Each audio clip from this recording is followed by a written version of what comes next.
crocodiles in the river. And that now is a big drawing card because a lot of people come and go up the river to see both the birds, the river itself, and the crocodiles. Most people call them alligators, but they are really crocodiles. And occasionally they come down and go out to sea. And if any of them go out to sea, it's a big thing. You see everybody lining up to come and see the crocodile out to sea. And now and again a man or a fisherman will want to jump in and catch him, but it's illegal to hold or to destroy the crocodiles. The Waterloo Guest House in Black River was the first place in Jamaica to have electricity. The Caribbean staff people visit this beautiful, typical house in Black River. It was his home, right here was his home. And electricity, he had lights in his home. Waterloo Guest House was the first place to have electricity. No, it wasn't owned by the Allens. I'm married to Allen, but it was owned by Dr. Stewart. I was a steward. And my father bought it about 1940. It was up for auction, and he bought it from the Levies. So it was owned by, he bought it for his wife. And it's owned by Stewart, not the Allens. It's a guest house. Downstairs you have a room, you have a restaurant and a bar. And upstairs you have rooms. And when I started out first, we had 6 rooms upstairs and with 6 bathrooms. And we only had this building. We never had this or that's called Carroll Inn. So we only had Waterloo alone. And then as time went on, I built more rooms because the 6 wasn't enough. So over there, you have 16 rooms.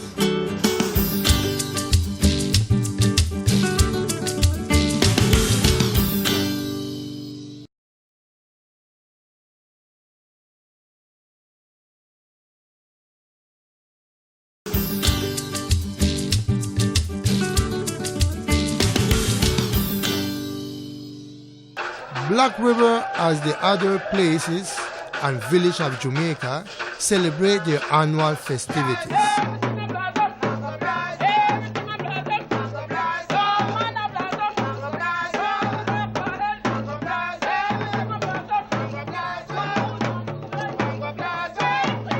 The people in Black River have been known to be community-minded, most of our people.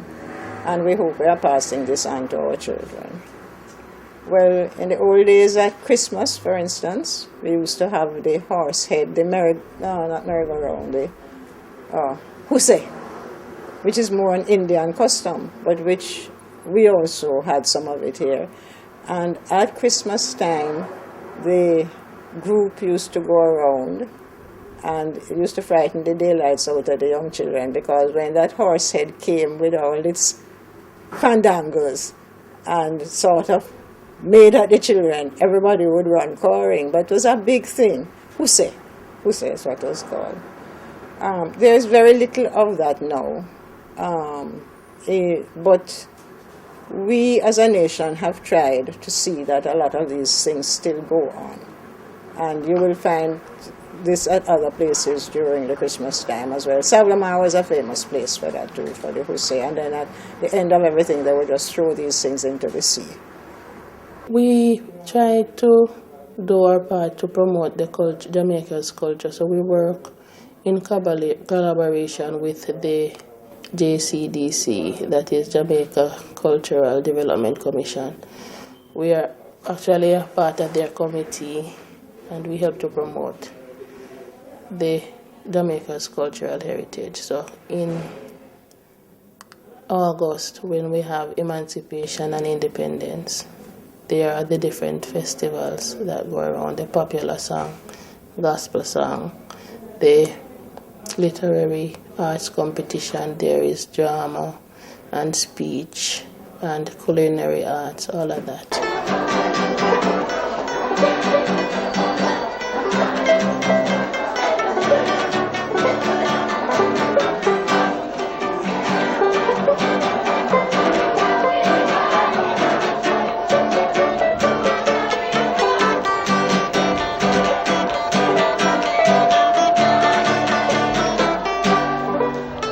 Sing play, dances and typical music is part of the ancestral folk form of the Black River community.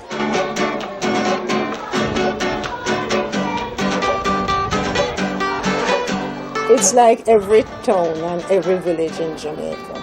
Okay, we have from our Kumina, which is mainly more in Lacovia, and we have to ballroom dancing for those who want to do ballroom dancing. Was everything, and the calypso and the reggae. Well, we're with it, with everything. Our youngsters are just youngsters, the younger ones, the generation coming, and they are with every music. But we do a lot. The calypso is our, you call it mentor over there, but we are calypso mainly over here. And also, we are doing a little bit of the Trinidadian thing. We now have a steel band around the place. So our islands intermingle, and a lot of the things we have. We need to get together more. We need to appreciate each other's culture. We need to see each other as one.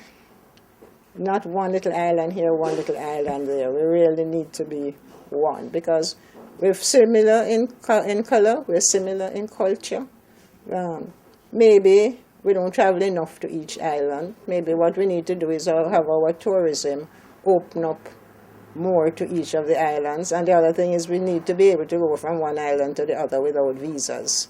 That we can just get on a plane and say, we're going to visit, we would like to visit here, and we'll just go and visit. But I think that's important for us to get together more.